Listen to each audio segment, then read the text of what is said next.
This channel does not promote any violent, harmful, or illegal activities. All content provided by this channel is meant for an educational purpose only.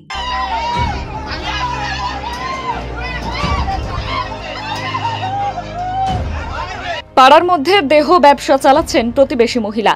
এই অভিযোগে ধুন্দুমার কর্ণজোড়া ফাঁড়ি এলাকায় মাথা ফাটল এক গ্রামবাসীর। গণপিটুনির শিকার হলেন অভিযুক্ত বহিরাগত যুবক। পরবর্তীতে পুলিশ এসে পরিস্থিতি সামাল দেয়। শুক্রবার রাতে রায়গঞ্জের একটি গ্রামের স্থানীয় বাসিন্দারা অভিযোগ করেন, তাদের পাড়ায় এক স্বামী পরিত্যক্তা তরুণী থাকেন। তার বাড়িতে লাগাতার বিভিন্ন বহিরাগত পুরুষদের আনাগোনা বলে অভিযোগ করেন স্থানীয়রা। এদিন রাতে এক বহিরাগত যুবক বাড়িতে দীর্ঘ সময় ধরে থাকলে সেই বিষয়ে সরব হন স্থানীয়রা। অভিযোগ, স্থানীয় এক বাসিন্দাকে হেলমেট দিয়ে মেরে মাথা ফাটিয়ে দেয় ওই অভিযুক্ত যুবক। পরনের পোশাক ছিঁড়ে দেওয়া হয় স্থানীয় প্রতিবাদী মহিলাদের বলে অভিযোগ। এরপরেই উত্তেজিত জনতা ওই অভিযুক্ত যুবককে মারধর করে। ঘটনাস্থলে ছুটে আসে পুলিশ। তারা পরিস্থিতির সামাল দেয়। আহতদের চিকিৎসার জন্য পাঠানোর পাশাপাশি ঘটনার তদন্ত শুরু করেছে পুলিশ।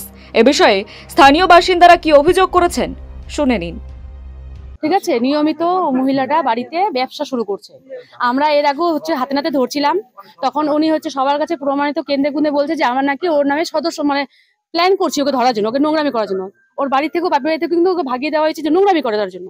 ঠিক আছে, প্রায় লোকটা আসে একদিন দুই দিন, যখনই আসে তখন লাইনের কাজ করতে আসে। রাত 12টা 1টা 2টা 3টার সময় ওই পিছনের গেট থেকে বার করে দেয়। পাড়ার ছেলেরা যারা বাইরে বসে মাঠে তারা দেখছে।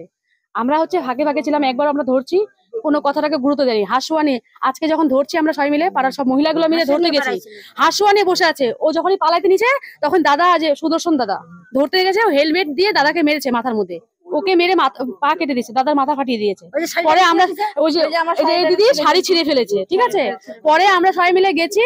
উনি হাসুয়া নিয়ে বসে, যে আসবে তাই কাটবো। আমার বাড়িতে আমি কি করবো না করবো সেটা আমার ব্যক্তিগত ব্যাপার, কাউকে কিছু বলতে দিব না।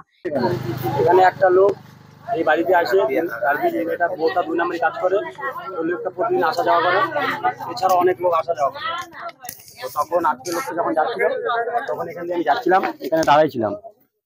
এখানে দাঁড়ানোর পরে লোকটাকে বললো যে তুমি এখানে কি করতে আসো? তখন লোকটা বললো আমি এখানে টিভি রিচার্জ করতে আসি, প্রতিদিন। তখন বলার সঙ্গে সঙ্গে ওদের বাড়ির থেকে ওই ছেলেটা আর ওরা আসে হেলমেটটাতে বাড়ি মারছে, আমার পায়ের মধ্যে লাথি মারে এখানে তুলে দিয়েছে। আমি এমনি হ্যান্ডিক্যাপ লোক, আমি হাইটে বাড়ি যাচ্ছিলাম। আমি স্কুল এখানে বসেছিলাম, আমি হাইটে বাড়ি যাওয়ার সময় এখানে দাঁড়াইছি দেখার জন্য। তখন আমাকে মেরে ফেলে দিচ্ছে। এ বিষয়ে স্থানীয় গ্রাম পঞ্চায়েত মেম্বার জগন্নাথ দাস জানান, হ্যাঁ, ওই মেয়েটা, একটা মেয়ে, এর বিয়ে হয়েছিল আগে রায়গঞ্জে। রায়গঞ্জ বিয়ে হয়েছিল, তারপর ডিপোজি হয়ে দাদার বাড়িতে ছিল। অনেক ঝামেলা টামেলা হওয়ার পরে দাদারা কিছু টাকা দিছে, এই সাইডেই অল্প একটু জায়গা নিয়ে ওখানে বসবাস করে। আচ্ছা, করে তো আমি কিছুদিন আগে এমনি ওরা একটু শুনতে পাচ্ছিলাম কোন লোক নাকি আসে দেবীনগর থেকে। আচ্ছা, হ্যাঁ, এরকম। তো পাড়ার লোকেরা মোটামুটি ওকে ধরার জন্য করছিল। হ্যাঁ, তো আজকে আসছে, তখন পাড়ার লোক আর কি করছে। পাড়ার মহিলারা গেছে। তো ওর মধ্যে একটা ছেলেও ছিল, ও একটা পাড়া প্রতিবেশী একজনকে মাথার মধ্যে করছে। কি করেছে? আঘাত করেছে। আচ্ছা, হেলমেট দিয়ে মারছে, অনেকটা ফেটে গেছে। হ্যাঁ, তারপরে পাড়ার লোক খেপে গিয়েছে। পাড়ার লোক খেপে গিয়ে ওর উপরে চড়া হয়েছে, মারধর করছে। উত্তর দিনাজপুর থেকে অনুপ জসওয়ালের প্রতিবেদন, নিউজ টুডে।